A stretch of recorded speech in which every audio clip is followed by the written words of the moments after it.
karena beliau orangnya tidak pernah serius, tetapi hatinya saja yang serius gitu. Jadi saya tidak pernah tahu kapan beliau ngomong serius atau tidak. Tadi saya juga hampir keliru karena yang lalu Pak Rene bilang jam 8, jadi saya santai tadi ya. Tapi saya lihat di New York jam 7 ya, mestinya jam 7 kan beda 12 jam aja.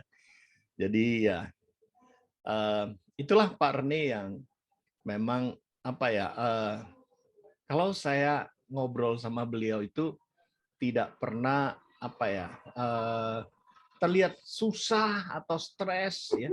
Waktu beliau istrinya sakit juga masih bisa main sulap, bisa apa. Jadi saya selama kenal mungkin ada 10 tahunan ya di Amerika dan beliau di Indonesia, itu memang pembawa sukacita menurut saya. Ya, saya hadir di berapa kali di gereja beliau, selalu ada joke yang diberikan gitu. Dan luar biasanya si Nial ya, anak bapak ya. Iya, Vial.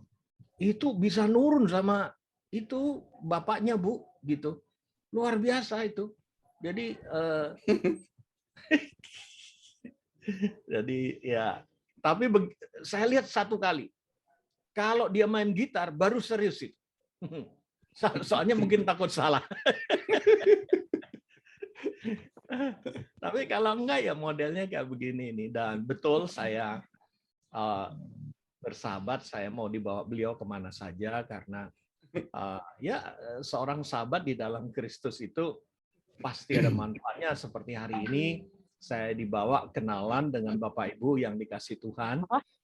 Ya, jadi kalau mau mengenal saya diketik aja JAKOEP Ezra gitu ya. Jadi itu di internet nanti Bapak Ibu tahu lebih dalam mengenai Pak Yakub. Ya, baik. Tema malam hari ini tidak jauh hubungannya dengan ini online atau offline atau harus ada perubahan liturgi atau tidak. Nah itu ya. Nah saya baru terima Pak Rene hari ini kabar bahwa Paus itu memberikan instruksi ya, mau offline mau online itu ekaristi harus. Ya, karena orang-orang Katolik sudah tidak lagi melakukan ekaristi atau kita perjamuan suci ya, mereka tanpa anggur. Kemudian mereka juga membuat semacam SOP kalau offline itu seperti apa, ekaristinya siapa yang melayani itu kan lebih susah ya karena harus pastor gitu. Kalau kita ya saya nggak tahu Gemim ya, apakah perjamuan suci harus pendeta ya Pak Reni? Nah, ada orang Gemim di sini, ada pendeta dari Gemim di sini. Kalau di gereja kami itu sinodenya Yesus Kristus Tuhan, itu boleh, kepala keluarga boleh. Ya. Jadi kami gereja Injili ya, karena Pak Edilio dari Protestan juga, saya dari Protestan, dan kami gereja Injili yang mengedepankan juga kuasa Roh Kudus. Ya. Jadi sekarang itu masih hangat-hangat mau online offline, nggak tahunya Mark Zuckerberg ngeluarkan metaverse. Dan dia juga sudah buka untuk promosi 100 gereja pertama itu tidak usah bayar. Nah, karena itu bisa daftar itu. Jadi semua disiapin. Nah, yang daftar itu justru orang-orang Katolik dan Protestan di sana. Iya. Mark Zuckerberg barusan aja ya 1-2 hari ini. Nah, jadi dengan ada metaverse ini gereja nanti tidak akan perlu bangunan lagi. Iya. Ya. Dan desainnya bisa seperti gereja mereka, di foto 3 dimensi dan tempat duduknya bisa duduk di situ. Mimbarnya sama persis. Masuk gerejanya juga, cuman mesti beli alatnya. Itu. Jadi menurut saya malam hari ini firman-Nya seputar itu ya. Apakah itu saya setuju atau tidak, tetapi saya sampaikan lewat firman Tuhan malam hari ini ya. Ya, Pak Rene, saya izin share. Ya sudah, Pak.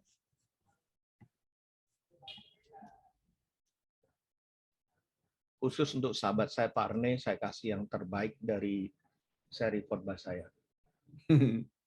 Thank you.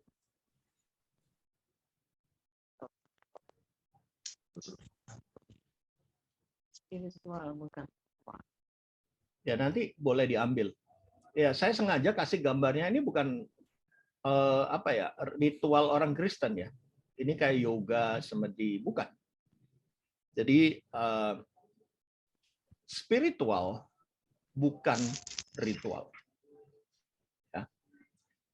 Bapak Ibu saudara sekalian, ternyata Yesus itu pernah memberikan perumpamaan tentang spiritual dan ritual ini pada kisah orang Samaria yang baik hati. Masih ingat Bapak Ibu, orang Samaria yang baik hati itu sangat penuh makna. Contoh, ada seseorang yang tidak disebutkan namanya, tidak disebutkan dari suku mana, ras mana, cuman seseorang yang turun dari Yeriko ke Yerusalem. Nah itu setiap perkataan Yesus itu pasti di belakangnya ada maksud. Bahwa Yesus mau kita itu menolong tanpa melihat suku, ras, dan agama. Ya, terus Yesus memberikan apa ya istilahnya itu contoh juga. Kenapa kok nggak contoh yang lain, tapi yang disebut orang spiritual, para imam lah lewat dari jubahnya. Nah imam itu kan yang memberikan firman, yang bisa masuk di ruang maha suci. Dan yang kedua, kenapa kok enggak suku yang lain tapi suku Lewi? Karena suku Lewi itu adalah suku yang di dunia politik sampai sekarang itu dari suku Lewi ya. Selain memimpin keagamaan, tapi Yudaisme Israel itu sangat concern dengan kepemimpinan dengan bau agama. Israel menurut saya negara Timur Tengah yang didasari oleh agama Yudaisme. Ya. Jadi Bapak Ibu, mari kita lihat yang terakhir yang digambarkan oleh Yesus adalah malah orang Samaria. Orang Samaria itu orang yang dibenci oleh orang Yahudi, musuh lah. Itu sebabnya ketika Yesus bertemu dengan wanita Samaria, kan murid-muridnya komplain. Ya.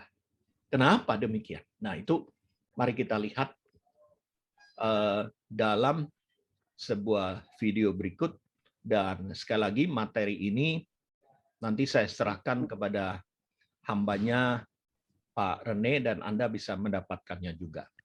Ya, saya nggak pernah ada copyright, tapi Pak Yakub selalu right to copy, dan kalau undang Pak Yakub, pokoknya lewat Pak Rene, saya nggak mau terima persembahan gitu. Ya, terima doa berkat aja. Iya, ini dia.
Itu banyak.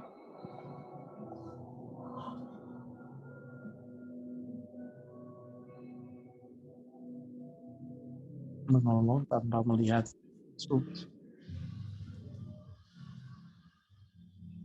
Bapak Ibu yang dikasih Tuhan dan yang saya hormati, Tuhan kita Yesus pernah memberi perumpamaan tentang ukuran spiritual dan ritual.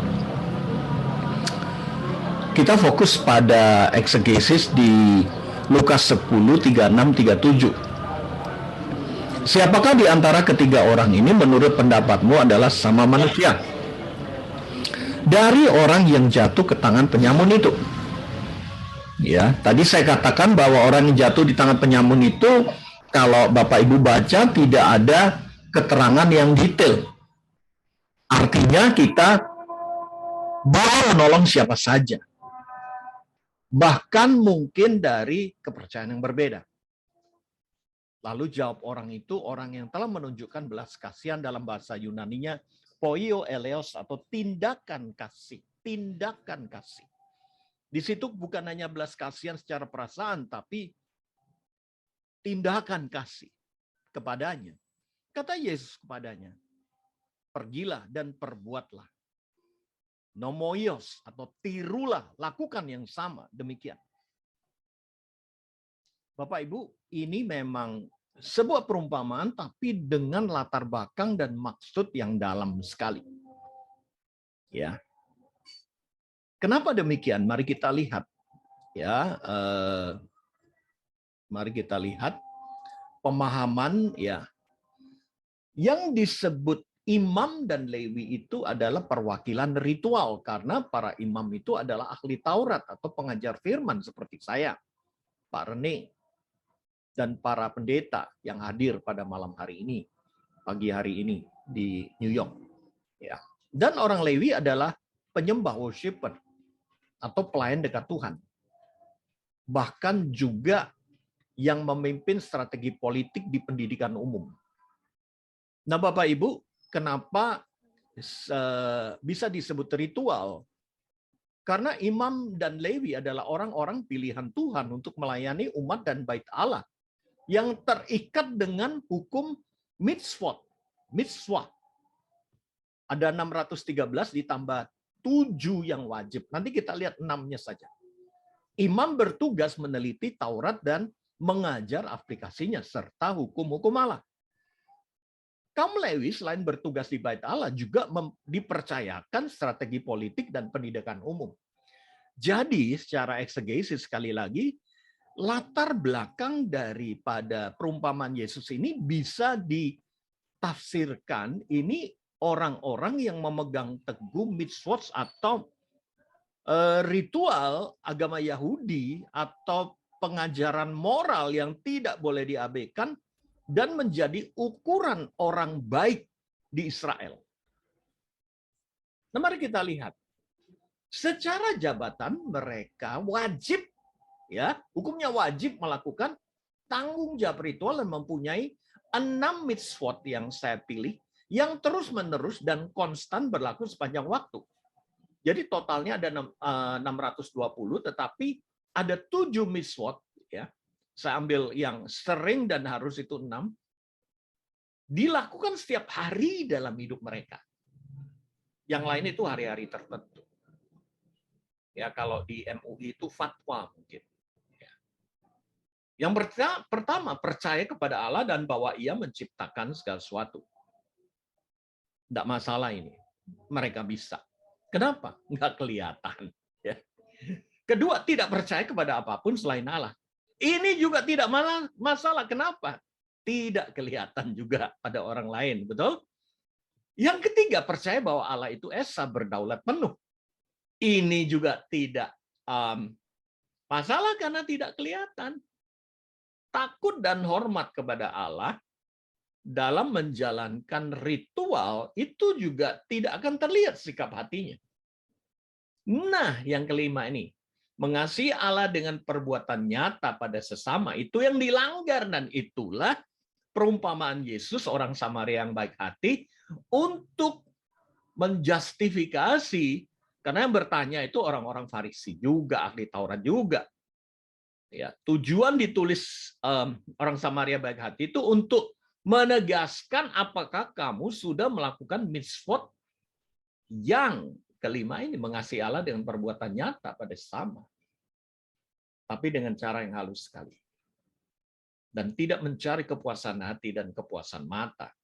Nah, itu juga tidak kelihatan. Yang kelihatan cuman mengasihi Allah dengan perbuatan nyata pada sesama. Dan mereka gagal, Bapak Ibu. Dalam perumpamaan Tuhan Yesus, mereka melakukan tanpa mitzvot yang benar. Nah, itu dituliskan dalam Matius 15 ayat 7-9. Ini ditujukan oleh kaum Farisi yang melakukan ritual tanpa spiritual. Hai orang-orang munafik, dalam bahasa Yunaninya hipokrites atau stage player, ya, seperti aktor dan aktris ketika di panggung, personalities only, hanya perilaku yang ditunjukkan baik di depan orang. Benarlah nubuat Yesaya tentang kamu, bangsa ini memuliakan aku dengan bibirnya secara ritual, padahal hatinya spiritual, motivasi hati, di mana Allah bisa melihat jauh daripada. Percuma mereka beribadah kepadaku, sedangkan ajaran, ya, yang bisa dilihat itu dalam bahasa Yunaninya didaskalia, doktrin yang mereka ajarkan ialah perintah manusia atau ritual tanpa arti dan hati. Ini teguran keras dari Yesus melalui perumpamaan itu. Mari kita lihat, saudaraku.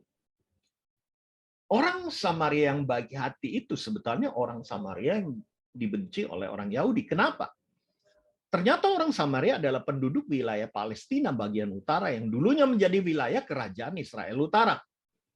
Orang-orang Samaria menganggap diri mereka sebagai bangsa Yahudi asli dan memisahkan diri, itu yang bikin sakit hati, dari kalangan bangsa Israel yang telah dicemarkan oleh peristiwa skandal Imam Eli pada zaman Samuel. Masih ingat ya?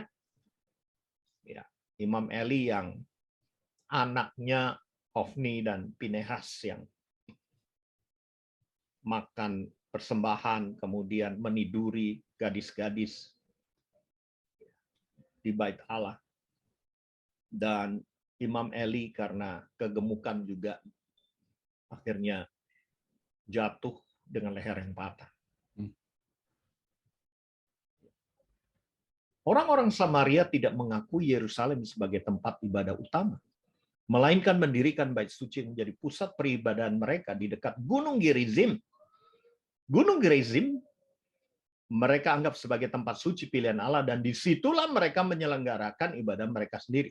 Sebetulnya orang Samaria juga terjebak dalam peristiwa ritual.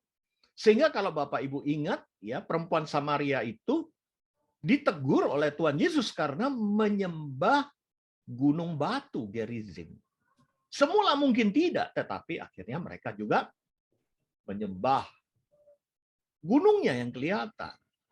Sama seperti bangsa Israel membuat patung lembu emas. Sehingga ketika Bapak Ibu baca Yohanes 4 ayat 24, Yesus berkata, karena Allah itu adalah roh. Ya, mari kita menyembah dia dalam roh dan kebenaran. Itu spiritual. Karena manusia butuh yang dilihat. Gereja. Butuh yang dilihat bangku. Butuh yang dilihat Alkitab. Ya. Butuh yang dilihat ada pendetanya. Nah, ini jadi diskusi yang menarik kalau kita bisa memahami apa sih yang terjadi sekarang dengan online maupun offline. Apa makna spiritual dan apa makna ritual. Mari kita renungkan pribadi dan kita akan menemukan sebaiknya gereja kita offline atau online, spiritual atau ritual. Yang pertama, apakah kita sudah menjadi pelaku firman?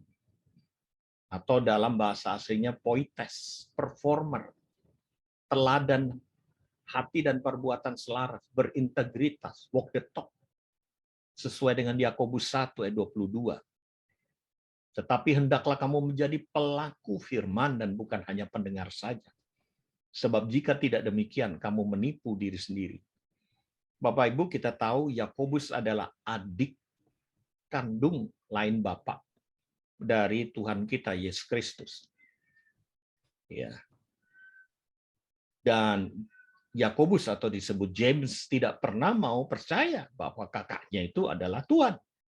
Sampai kakaknya mati disalib dan bangkit dan bertemu dengan dia dengan tangan berlubang, barulah dia menganggap kakaknya itu Tuhan. Dan Rasul Yakobus menjadi bishop yang pertama dan menabiskan Petrus sebagai paus yang pertama. Dan Yakobus juga meninggal sebagai martir. Nah, kalau kita lihat kitab Yakobus itu adalah kitab yang membahas tentang iman dan perbuatan. Iman dan perbuatan. Semua tafsiran berkata, Rasul Yakobus yang menulis ini menekankan pentingnya perbuatan dan iman. Itu sebabnya dia berkata, kita harus menjadi pelaku firman. Bukan hanya pengunjung gereja kalau saya terjemahkan. Dan selesai dan hidup seperti orang dunia. Sebab jika tidak demikian, kamu sedang menipu diri sendiri. Ya. Nah, kalau saya ditanya begini bagaimana? Jawab saya adalah, saya belum 100%. Yakub Ezra yang mengajar Bapak Ibu belum 100%. Ketika saya meneliti diri saya sendiri, mungkin angkanya baru 80%. 20%-nya saya masih marah-marah, saya masih sombong karena strata 3 saya hampir 3. Saya doktor teologi, saya doktor di ilmu perilaku, saya doktor di psikologi. Saya bisa sombong ketika lawan bicara saya itu nggak nyambung dengan saya. Dan saya tinggal. Saya masih penuh dengan aroganisme, ego, emosi. Kalau istri saya sudah tidak setuju, saya paksakan dia ikut saya. Itu sebabnya saya sungguh-sungguh bertobat setiap hari, Bapak Ibu. Ya, saya bisa mengajar di para pendeta. Saya menjadi staf ahli di Kementerian Luar Negeri. Saya juga sering dipanggil di beberapa kementerian, contohnya Kementerian Agama Pak Yakut untuk sertifikasi tokoh agama Kristen. Itu yang membuat saya itu memposisikan diri menjadi sombong dan tidak menjadi pelaku firman. Ya. Lukas 16 ayat 15, Allah itu membenci ada orang yang meninggikan dirinya sendiri. Saya tertemplak dan selalu mengingat ayat itu. Sebetulnya saya lupa bilang sama Pak Rene, tolong tidak dimasukkan gambar saya. Saya bukan orang hebat, saya bukan orang ganteng, saya bukan orang yang gimana. Udah, mestinya saya pengen nulis kalau pelayanan tuh Yakub Ezra. Ya, ada gelar doktor di depannya itu memang karena sum saya sering dipakai untuk dengan sekuler ya. Bapak Ibu yang saya hormati, saya mengaku saya belum 100%. Bagaimana dengan Anda? Ya. Lebih baik kita jujur apa adanya ketika introspeksi. Jawaban saya kalau saya ditanya, Pak Yakub mau online atau offline? Saya keduanya bisa. Yang penting bukan online atau offline. Apakah saya melakukan firman? Ukurannya bukan datang ke gerejanya. Kalau saya datang ke gereja tapi saya tidak melakukan firman, percuma. Sebaliknya kalau saya online dan saya diberkati dan saya mau komitmen, saya mau bertobat, sudah setahun lebih saya doa pagi mulai jam 5, bahkan ini dimulai jam 4.45 sekarang. Sampai setengah 8 pagi. Saya udah lakukan setahun lebih. Dan saya merasakan hidup saya juga berubah. Jadi bukan masalah online atau offline. Rohani saya lebih bertumbuh pada waktu saya PPKM. Jadi harus ada di rumah terus ya, gitu. Saya berusia 61, Bapak Ibu. Ya. Tahun depan 62.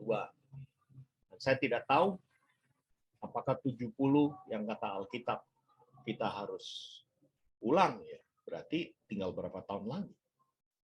Itu sebabnya saya mau betul-betul menyerahkan hak saya, mau hidup dengan iman. Ya. Betul-betul meninggalkan kebesaran dunia ini. Dan betul-betul memberikan terbaik untuk Tuhan. Pak Rene tahu kalau saya datang ke Amerika, saya bayar sendiri. Saya tidak terima persembahan saya bagi ke tim saya. Saya enggak. Hotel saya bayar sendiri. Saya kalau boleh tidur di rumah Pak Rene, ya saya tidur di rumah Pak Rene. Kenapa? Kalau saya diundang sama partner saya yang di San Francisco, wah itu naik SQ business class, hotel yang kelas 1, bintang 5, dan saya bicara bisa dibayar sekali bicara $5.000. Tapi itu buat apa kalau itu merupakan kesombongan yang membuat saya itu tidak bisa menjadi pelaku firman. Saya bertobat, Bapak Ibu. Yaitu kesaksian saya. Bagaimana dengan Anda? Yang kedua, perenungan dari spiritual dan ritual ini. Apakah saya sudah membuang jauh? Bahasa Yunani apotetemi, mengusir, membenci, menumpas tuntas amoralitas, sudut pandang yang kompromis, dan kejahatan yang melewati batas abnormal. Book of James chapter 1 verse 21. Wherefore lay apart all filthiness, atau kakia, malignity, dendam, permusuhan, troublemaker, and superfluity, perisha, atau superabundance, kelewat batas, naughtiness, and receive with meekness the engrafted word. Jadi firman itu seharusnya terukir di hati kita, which is able to save your soul. Yakobus 1:21. Sebab itu buanglah segala sesuatu yang kotor dan kejahatan yang melewati batas. Ya, terimalah dengan lemah lembut firman yang tertanam. Nah ini mirip sih ya, tertanam dan terukir itu pokoknya bukan cuma di knowledge, tapi betul-betul ada pertobatan di dalam hati saya. Yang berkuasa menyelamatkan jiwa saya. Artinya apa?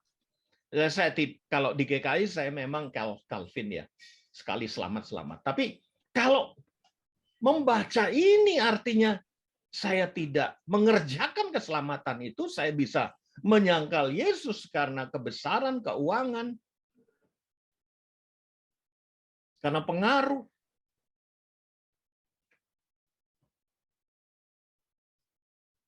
Ya, saya bisa kehilangan keselamatan. 2 Timotius 2:12-13. Siapa yang tidak setia, Tuhan tetap setia. Tapi siapa yang menolak dia, menolak Roh Kudus, habis. Yang ketiga, Bapak Ibu, saya ajak merenungkan dan dimulai dari kesaksian saya. Apakah saya sudah mempraktekkan kasih agape, bukan kasih filia, bukan kasih eros, pada sesama, terutama keluarga, sahabat, teman, tetangga. Ini saya terjemahkan dari Yerusalem, Yudea, Samaria, sampai ke ujung bumi. Kalau saya harus menolong, saya menolong keluarga, sahabat. Kalau masih ada teman, kalau masih ada baru tangga. Bapak Ibu, Yakobus 1:26-27 berkata, jikalau ada seorang menganggap dirinya beribadah, dalam bahasa Indonesia, kata ibadah ya ibadah, tapi di sini sebetulnya ada dua macam. Beribadah, menganggap dirinya beribadah itu dalam bahasa Yunaninya treskos atau demonstrative performance. Karena dia tidak mengekang lidahnya. Jadi ngomongnya sembarangan. Sebenarnya ia menipu dirinya sendiri. Maka sia-sialah ibadahnya. Sedangkan ibadah yang benar, yaitu treskeia, ibadah dengan ketaatan yang murni dan yang tidak bercacat di hadapan Allah Bapa kita. Nah ini sebenarnya contoh ya, tidak harus ini saja. Salah satunya mengunjungi yatim piatu, janda-janda dalam kesusahan mereka dan menjaga supaya diri sendiri tidak dicemarkan oleh dunia. Saya dengan istri sepakat 1 minggu sekali sesuai dengan kekuatan kami bikin nasi kotak, ya nasi yang kualitasnya baik, kemudian kasih tempe orek, kemudian sayur, kemudian ayam, kasih air aqua, dan plastiknya itu yang tahan lama, kasih sendok, garpu dibungkus tisu, diikat dalam kresek merah, dan kami bagikan di daerah Jakarta Utara, di tempat saya tinggal. Yang bagi bukan kami ya, gitu. Tiap seminggu sekali. Dan kami membiayai beberapa tempat di Jakarta Barat, di Bumi Serpong Damai. Ya. Kami juga membiayai mereka yang saudara sepupu kita juga ikut membagi. Ya. Kenapa demikian, saudaraku? Saya tidak mau ketika saya meninggal, aku tidak kenal kamu. Ada 5 hal Yesus katakan. Itu juga contoh sebenarnya. Ketika ada yang haus, ketika ada yang lapar, ketika ada yang dipenjara, ketika menjadi orang asing, apa kita memberi tumpangan? Ketika sakit, dan mereka tanya, kapan kau sakit? Engkau lapar. Yesus menjawab, kalau engkau tidak melakukan pada orang yang paling kecil, kau tidak melakukan untuk aku. Bapak Ibu, saudara sekalian, kalau melihat seperti ini, menurut saya loh ya, nanti kita bisa diskusi. Kalau bisa offline, monggo aja, silakan saja. Tapi kalau Jakarta ini level 3, kayaknya susah. Kapasitas gereja nggak boleh penuh. Ya. Memang Inggris sudah membiarkan ini bukan pandemi, bukan endemis, pokoknya biar aja yang mati-mati, yang hidup-hidup. Yang mau vaksin yang enggak. Ya memang betul yang Omikron ini tidak berbahaya ya. Yang meninggal dunia di Indonesia baru 2 orang, itu pun karena komorbid. Tapi ya tetap level 3. Bapak Ibu, saya tidak mengerti kalau nanti ada metaverse atau apapun. Sebaiknya kita tidak a priori tidak menolak begitu saja.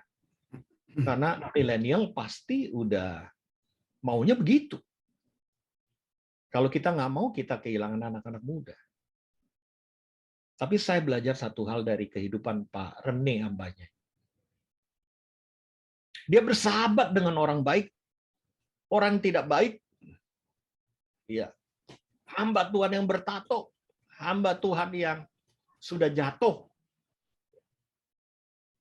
Dan dia disayangi oleh semua orang. Ya. Bapak Ibu, saya mengakhiri dengan pernyataan seperti ini. Saya mau bersahabat dengan siapa saja, asal jangan orang Farisi. Arne bukan orang Farisi, dia justru terlalu terbuka gitu. Dan saya suka, dan semoga persahabatan kita, Pak Arne, sampai Maranatha. Amin. Saya juga bahagia dan senang bisa berkenalan dengan para hamba Tuhan pada malam hari ini. Dan saya tidak ada altar call, tidak ada lagu yang mendayu-dayu kayak Benny Hinn. Tapi saya akhiri saja firman Tuhan malam hari ini. Izinkan saya memberi apresiasi kepada Ibu Esther dan Bapak yang menyanyi lagu tadi. Aduh, memang orang Manado kalau menyanyi sudah kita mau masuk hadirat Tuhan terus. Puji Tuhan. Terima kasih Pak Yakub. Kalau ada yang mau bertanya, ada yang mau sharing sesuatu, silakan. Bolehkah saya izin 5 menit saja karena saya ada Oke, Pak Yakub. program yang lain. Boleh 5 menit Siap, masih siap. ngobrol. Siap. Soalnya kalau saya kadang-kadang nggak bisa jawab, tapi kalau Parne, setahu saya pertanyaan sesulit apapun beliau bisa jawab. Cuman benar atau tidak nggak tahu. Nah itu. Ya, silakan kalau ada yang mau bertanya. Waktu singkat 5 menit cuma.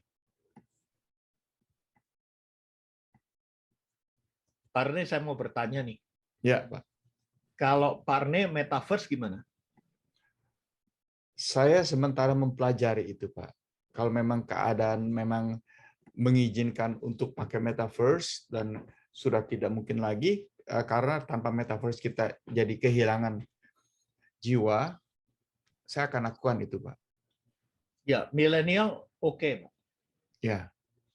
Dan yang mengembirakan Pak, siapa si Zuckerberg menolak gereja LGBT, Pak. Waduh, puji Tuhan. Jadi udah daftar mereka. Lebih dahulu ditolak sama dia.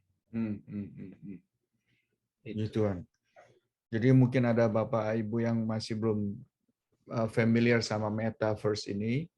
Metaverse ini jadi segala sesuatu dilakukan online dengan menggunakan kacamata itu. Dan kita bisa merasa bahwa kita memang ada di tempat itu. Betul-betul Ya. ketemu, bersalaman, kita bisa merasa betul-betul seperti bersalaman. Ya. Semua indera dikuasai. Itu Ya. baru indera mata dan indera telinga. Nantinya gustatory, ya, olfaktory, gustatory itu lidah, olfaktory hidung, kemudian kinestetik, itu juga bisa dirasakan. Dan itu sudah parah, itu udah langsung masuk di alam subconscious, dan itu bahaya sekali.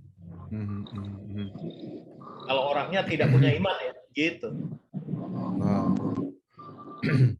Ya, terima kasih. Ya, mungkin Pak Yakub sudah mau terburu-buru ya. Ada tugas yang berikut. Ya, saya minta didoakan hambanya Ya, dan ya. Bapak Ibu yang dikasih Tuhan. Mari kita boleh berdoa bersama-sama. Mari dengan suara, boleh keluarkan suara, boleh off mikrofonnya, boleh dikasih on.